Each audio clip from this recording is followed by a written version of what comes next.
নমস্কাৰ এই মুহূৰ্তত আহি পৰিছে কেইবাটাও বিগ ব্ৰেকিং নিউজ এনেধৰণৰ খবৰসমূহ নিতৌ চাবৰ বাবে চেনেলটো এটা সাবস্ক্ৰাইব কৰি ভিডিঅ'টোত এটা লাইক কৰি দিব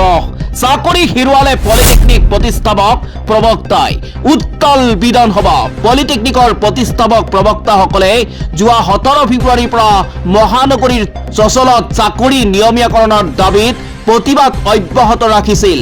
মন কৰিবলগীয়া যে এই অবিৰত প্ৰতিবাদৰ পাছতো চৰকাৰৰ ইতিবাচক সঁহাৰি লাভ কৰা নাই পলিটেকনিক প্ৰতিষ্ঠাপক প্ৰবক্তাসকলে ইয়াৰ বিপৰীতে চাকৰি হেৰুৱাবলগীয়া হ'ল 68 গৰাকীকৈ প্ৰতিষ্ঠাপক প্ৰবক্তাই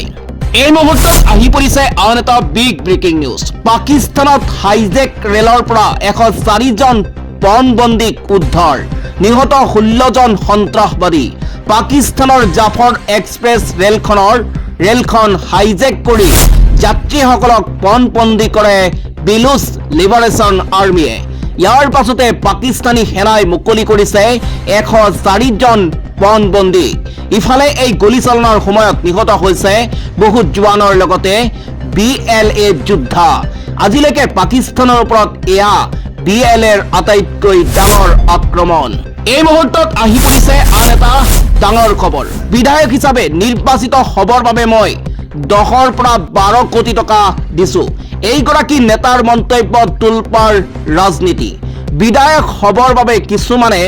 35 পৰা 45 কোটি টকা খৰচ কৰিছে কিন্তু মই মাত্ৰ 10 পৰা 12 কোটি টকা খৰচ কৰিয়েই বিধায়ক হৈছো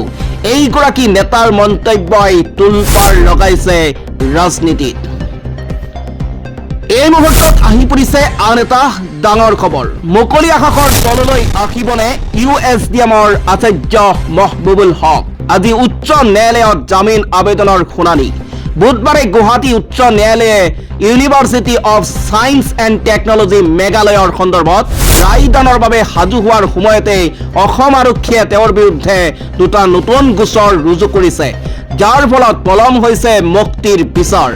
BNS 318 316 আৰু 336 ধাৰাত গোচৰ ৰুজু হৈছে USDMৰ উপাচাৰ্যগৰাকীৰ বিৰুদ্ধে